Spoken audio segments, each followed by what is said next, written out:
So my question basically follows up on what Sophie had to say. The general consensus in India is that the lockdown was imposed in the country at a very early stage when the cases were fairly low. The fourth phase of lockdown came to an end yesterday, and a partial unlocking of services began today. So at the same time, the cases number of cases in the country are touching 200,000 now. So do you think there's a relation between these partial opening of services and the rising number of cases? And if so, then how do we balance the resumption of economic activities and at the same time control the coronavirus lockdown? Thank you. Um, I think you've sort of answered your own question there quite well, in the sense that it's exactly that question. How do you balance the needs of the economy and society against the needs to control this disease? And that certainly cannot be done from a place like Geneva. That can only be done by national governments who are working locally to understand the local situation, understand the local context, and absorb the global guidance and the global scientific consensus that's building. And we've had many, many countries over the last number of weeks and months at our weekly briefings with all our member states and missions. And it's been striking to me the success that countries have had, and I've been trying, to be honest, to understand what's been the magical formula for success in this response. And to me, what I'm seeing beyond the epidemiology and beyond the virus is that countries that have taken real ownership of the problem politically and pulled in the maximum amount of information from outside and then adapted and driven a local response with communities on board have done well. This has not been about global knowledge just stopping the virus. There's an essential second step, and that has been responsible, open governments looking and seeking for that scientific information within the country and from outside, and translating that into actions and into programs that communities understand and accept and support. And where governments have taken that all of society, all of government approach, where they've been open to the global and local science, where they've been sensitive and empathic to local population needs, they have found that balance. But that balance and that point of balance cannot be set externally.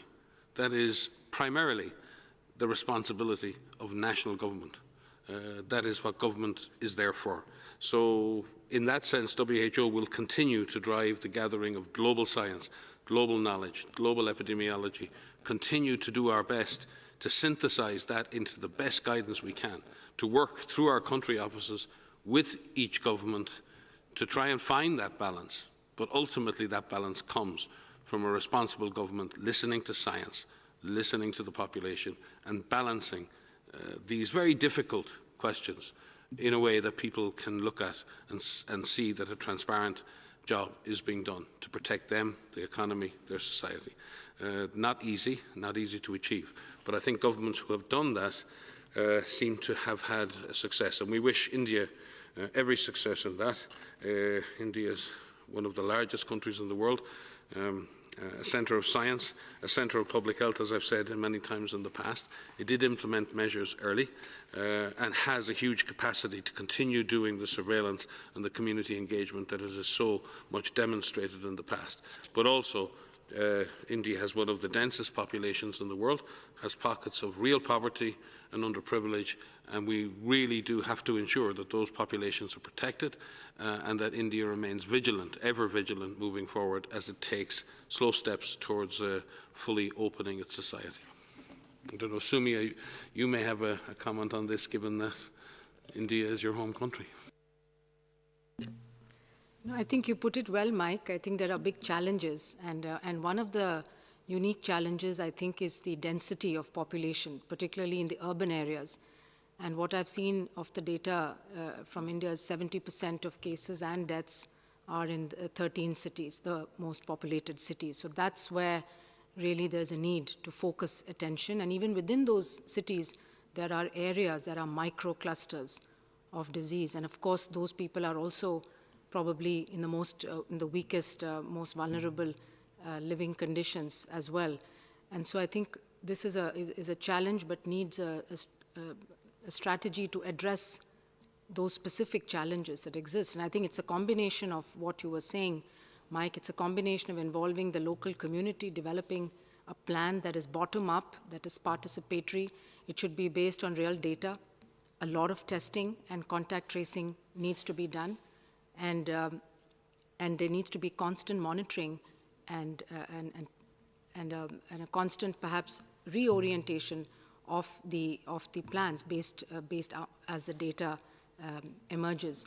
There's also the issue of protecting the frontline workers, whether they're policemen It's or whether 23 they're hours. drivers, bus drivers, ambulance drivers, nurses, and doctors. I think we must not forget that these people are at very high risk when they go into these densely populated and high incidence settings. But there are good models that within India that have shown that it is possible to do, and so I think we have to remain optimistic. If I could just briefly add, so going beyond India, I think the responses so far specific to the context of India are critical, but I just want to take it a little bit beyond that to say that there are a lot of countries right now that are lifting lockdowns, so-called lockdowns, and a lot of them are doing it in a slow way.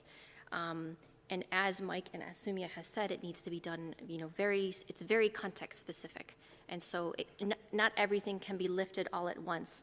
This virus isn't homogeneous. It doesn't spread evenly. It likes to exploit the vulnerabilities. It likes to exploit close contact. And so it's important to have these lifting of these measures done in a data-driven way and to have the systems in place to have that.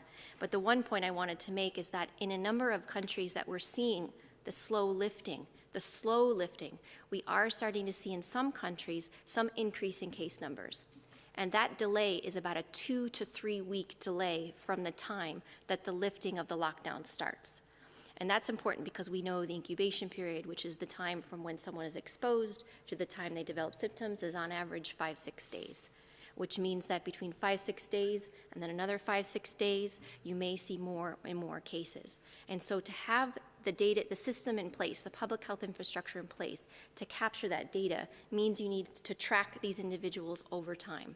So while some countries are starting to see an increase again with the lifting of those lockdowns, that is not necessarily a negative thing. We don't want to see any more cases. We want to see transmission suppressed, but it is important that countries are monitoring this, report those increasing in cases, and more importantly, take the measures to stamp it out, take the measures to suppress transmission again, because we all must remain on high alert for this and ready to detect cases and apply all of these measures that we know can suppress transmission.